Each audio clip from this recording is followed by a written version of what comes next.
आपने PM one धन योजना का लाभ बता दिया, वन अधिकार अधिनियम का भी लाभ बता दिया। आपने अपने वक्तव्य में एक बात और जिक्र किया, शिक्षा का। ऐसे में 96 में आपने सामाजिक जीवन की यात्रा को आरंभ किया विद्यार्थी परिषद के माध्यम से।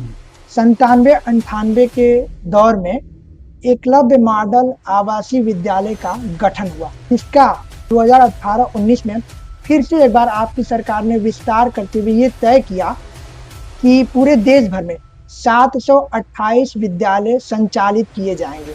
721 को स्वीकृति भी मिल गई है, पर वर्तमान समय में पूरे देश में 477 से 485 के करीब विद्यालय संचालित हो रहे हैं। और उसी के तहत अपने यूपी में, आपके प्रदेश में केवल 3 से 4 विद्यालय ही संचालित हो रहे हैं। तो आपको नहीं लगता बहुत कम संख्या है ये?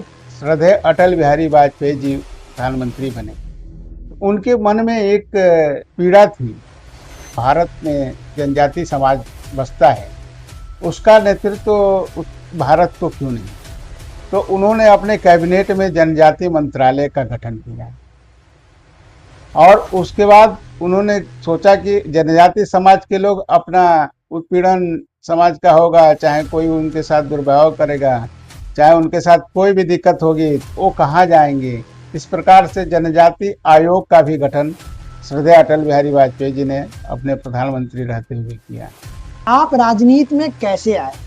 और उस समय मुझे लगता है मुलायम सिंह यादव जी की सरकार थी यूपी में, क्योंकि साथ में बहुजन समाज पार्टी की सरकार, बहुजन समाज पार्टी। तो ऐसे में विपक्ष की राजनीति करना, मैं तो सोचता हूँ कभी कभी कि मैं प्रदेश अध्यक्ष किस तरह बन गया।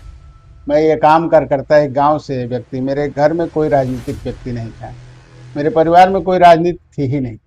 उनसे सीधे मैं बात करता हूँ, हाथ पकड़ लेता हूँ, हाँ, सरलता से मिल लेता हूँ। यह अवसर भारतीय जनता पार्टी ने दिया है।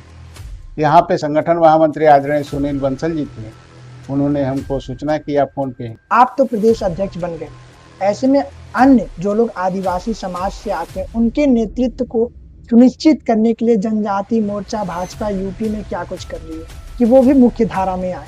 बिल्कुल, मुझे तो खुशी होगी कि आप दोबारा हमसे प्रश्नोत्तरी में बैठेंगे। मुझे उतना ही हर्ष होगा जितना आज हर्ष हो रहा है, हमारा इंटरव्यू ले रहे हैं।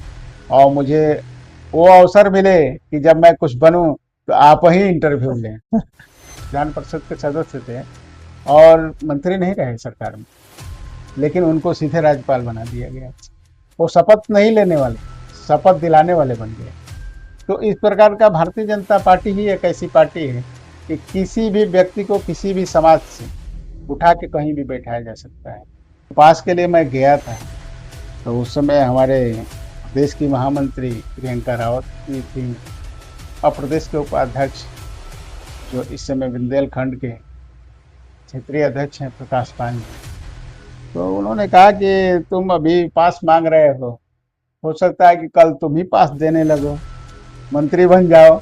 हमारे पूर्व मुख्यमंत्री अखिलेश जी ने बोला था मथुरा के विषय में। तो राम मंदिर को आप कैसे देखें? क्या वो केवल धार्मिक स्थल है या राष्ट्रवाद का एक प्रतीक है? हर एक गांव में सहायता समूह, जो महिलाओं की सहायता समूह बनाया गया है, जिसके माध्यम से महिलाएं अपना कारोबार कर रही हैं। माखन लाल चतुर्वेदी राष्ट्रीय पत्रकारिता एवं संचार विश्वविद्यालय के विद्यार्थियों सहित देश में जो और अन्य विश्वविद्यालय महाविद्यालय है पत्रकारिता के, उनमें जो पत्रकारिता के पढ़ाई कर रहे हैं विद्यार्थी, उन सबके लिए आपका प्यारा संदेश क्या है?